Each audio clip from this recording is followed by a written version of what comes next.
राम राम बंधुरा very good morning. हठाৎ করে অবশ্য ঠান্ডাটা একটু এদিক ওদিক করছে, কারণ চারদিকে কুয়াশা পড়েছে, কিন্তু হলেও ঠান্ডার আমেজ তো আছে।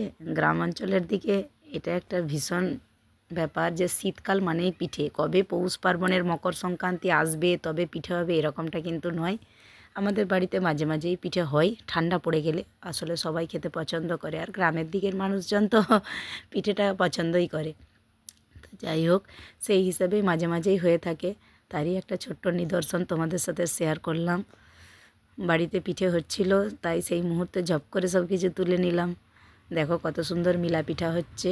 মিলা পিঠা অনেকেই এটাকে অনেক রকমভাবে নাম দিয়ে থাকে। তো এই পিঠেটা যখন বানানো হয়, এটার সাথে লাউকে কুড়িয়ে সেদ্ধ করে ওই ব্যাটারটার সাথে মাখানো আছে।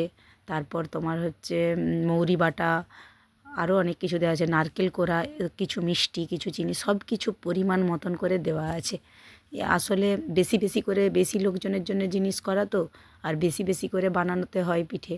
স্বাভাবিকভাবে এত নির্দিষ্ট পরিমাণে 250 গ্রাম 300 গ্রাম এভাবে কিন্তু হয় না। পিঠের স্বাদ আনার জন্য না একটু ভার ভার করেই দিতে হয় সব কিছু, যার জন্যে স্বাদটা বেশি আসে। আর একটু ধৈর্য ধরে, পিঠে মানে একটু ধৈর্য ধরেই করতে হয়, তাহলে সেটা আরও সুন্দর হয়। আর খাবার সময় যদি খেয়ে সবাই তৃপ্ত না হয় তাহলে আর তার কোনো মানে থাকে না। তো যাই হোক, খুব সুন্দর করে পিঠেগুলো বানানো হচ্ছিল। দেখো কত সুন্দরভাবে হয়েছে, আর খেতে তো সত্যি অসাধারণ। তবে পিঠে মানে শীতকালের দিনে খেজুর গুড়ের একটা আলাদা রকমের মাত্রা দেয়। একটু দূর, আমাদের এখান থেকে একটু দূর অবশ্য মহল, কিন্তু হলেও জিনিস পাওয়া যায়, পয়সা দিয়ে জিনিস পাওয়া যায়। একটু কাউকে দিয়ে আনিয়ে বা নিজেরাও সময় করে কেউ যদি যেয়ে নিয়ে আসে না, সত্যি পাওয়া যায়। আসল যেখানে মহল, যেখানে খেজুর গুড়টা তৈরি হচ্ছে, ওখানেও পাওয়া যায়। দেখো কত সুন্দর করে সব কিছু রেডি হয়েছে।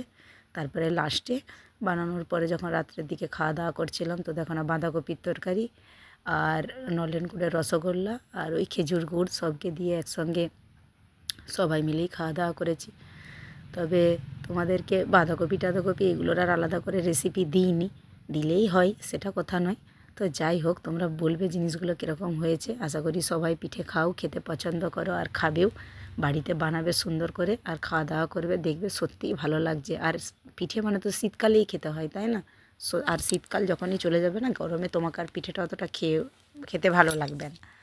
তো যাই হোক, তোমরাও এভাবে সুন্দর করে বানাতে থাকো, খেতে থাকো, আর অবশ্যই অবশ্যই আমার চ্যানেলকে সাপোর্ট করো, আমার চ্যানেলকে সাবস্ক্রাইব করো, আর যত পারবে শেয়ার করো, তাহলে আমার চ্যানেলটা আরও অন্যান্য জনের কাছে যেতে পারবে, তারাও দেখবে।